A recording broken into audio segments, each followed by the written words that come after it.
హోటల్లో గ్యాస్ కొరతలు పెరిగినాయి, అప్రమత్తంగా ఉండాలని వ్యాపారస్తులకు ఇటు గ్యాస్ సప్లై చేసే డీలర్ చెప్తున్నారు. మనతో పాటు అటు కొంతమంది ప్రజాస్వామికవాదులు కూడా ఉన్నారు, తెలుసుకుందాం.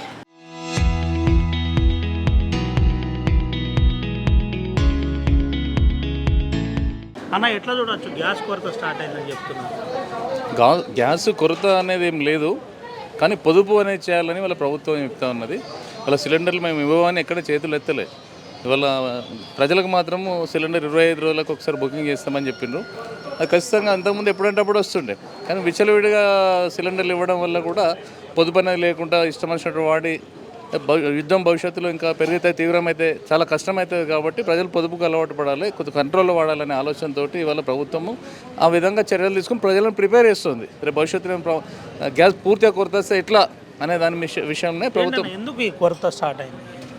ప్రధానంగా ఇజ్రాయెల్ సంబంధించి ఇజ్రాయెల్, అమెరికా, ఇరాన్కు సంబంధించినటువంటి యుద్ధం ఏదైతుందో ఆ యుద్ధ ప్రభావము ప్రపంచ దేశాల మీద ఉంటుంది. కేవలం భారత కాదు, ఇలా పాకిస్తాన్, శ్రీలంక, బంగ్లాదేశ్ పరిస్థితి చాలా దారుణంగా ఉన్నది.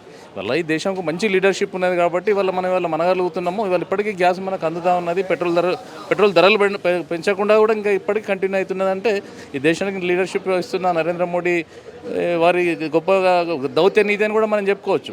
ప్రధానంగా హార్మజ్ జలసంధి ఏదైతే ఉన్నదో ఆ జలసంధి నుంచి ఇరాన్ వాళ్ళు నౌకలను రానివ్వకుండా, అంటే డీజిల్, పెట్రోల్ సంబంధించినటువంటి క్రూడ్ ఆయిల్ రాకుండా ఆ షిప్ల మీద బాంబులు వేయడము, అదేవిధంగా వాణిజ్యానికి సంబంధించినటువంటి ఈ వెజిటేబుల్స్ కావచ్చు, పప్పు దినుసులు కావచ్చు, ఆయిల్స్ కావచ్చు, ఏవి కూడా వంటకు సంబంధించిన నూనె పదార్థాలు కావచ్చు రాకుంటే వాళ్ళు అడ్డం పడుతున్నారు. కాబట్టి తాత్కాలికంగా కృత్రిమ కొరత ఏర్పడుతుంది.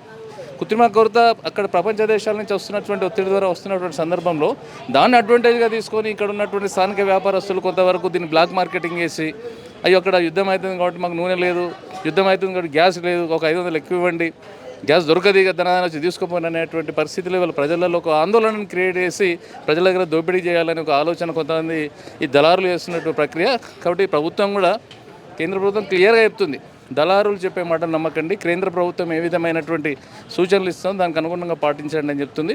ఆనాడు మనం కరోనా టైంలో దేశమంతా కూడా ఏ విధంగా ఒక తాటి మీద నిలబడ్డమో, ఇవాళ యుద్ధం వస్తున్నటువంటి సందర్భంలో ఈ నిత్యావసర సరుకులు, పెట్రోల్కి సంబంధించిన ప్రొడక్ట్స్, ఈ గ్యాస్కి సంబంధించినటువంటి విషయాల పట్ల కూడా కేంద్ర ప్రభుత్వం ఏ విధంగా మనం ముందుకు నడవాలి, ప్రజలందరూ కూడా ఒక తాటి మీద ఎట్లుండాలని చెప్పి, పొదుపుగా ఎట్లా ముందు పోవాలని చెప్తుందో ఆ దిశ ప్రజలందరూ కూడా పోవాలి. ఒకవేళ నిజంగా రేపు భవిష్యత్తులో యుద్ధం తగ్గకుండా, యుద్ధం ఇంకా పెరిగిన తర్వాత క్రూడ్ ఆయిల్ కానీ గ్యాస్ కానీ సరఫరా పూర్తిగా బంద్ అయితే ప్రత్యామ్నాయమైనటువంటి ఆలోచన చేయాలి. ఇప్పుడు వాళ్ళ ఫారెస్ట్లో విపరీతమైనటువంటి ఎండిపోయిన మొట్లు, కర్రలు చాలా ఉన్నాయి మన అడవులలో. అవన్నీ కూడా ఫారెస్ట్ వాళ్ళు వెలికి తీయాలి, అడవులను క్లీన్ చేయాలి. అక్కడ నుంచి ఆ ముట్లు గిట్లని బయటికి తీసుకొచ్చి ఇటువంటి ఈ హోటల్స్కి వాటి సప్లై చేయాలి. సాంప్రదాయబద్ధమైనటువంటి ఉన్కాతోటి చేసుకోవాలి, బొగ్గుతోటి చేసుకోవాలి, ఎలక్ట్రిసిటీని వాడుకోవాలి. అంటే ప్రత్యామ్నాయం ఎన్నో ఉన్నాయి దేశంలో. ఏదైనా ఆల్టర్నేట్గా చేసుకొని మనం వెళ్ళిపోయే ప్రయత్నం చేయాలి తప్ప ఈ యుద్ధాన్ని బూచిగా చూపించి ఈ ప్రజలలో ఆందోళన పెట్టి బ్లాక్ మార్కెట్ దందా చేసేది ఏదైతే ఉన్నదో దీన్ని స్థానిక అధికారులు కూడా, రాష్ట్ర ప్రభుత్వాలు కూడా, ఆయా రాష్ట్ర ప్రభుత్వాలు ఈ గ్యాస్ని బ్లాక్ చేసే వాళ్ళని, ఈ నిత్యావసర సరుకులను బ్లాక్ చేసి ఎక్కువ రేట్లకు అమ్మే వాళ్ళ మీద కఠిన చర్యలు తీసుకొని బ్లాక్ మార్కెట్ లేకుండా చేసినట్లయితే అసలు ఈ దేశంలో సమస్య లేదు. ఈ సమస్యను క్రియేట్ చేస్తుంది వాళ్ళంతా కూడా దళారులు. ఇది పరిస్థితి.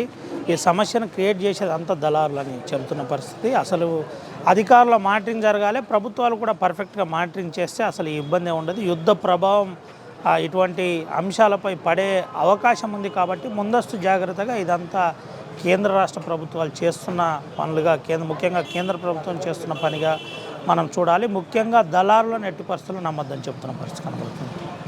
Local to global news at your fingertips. మీ చేతిలో ఒక ఆయుధం. Download Raw TV app. Media legend Ravi Prakash is back.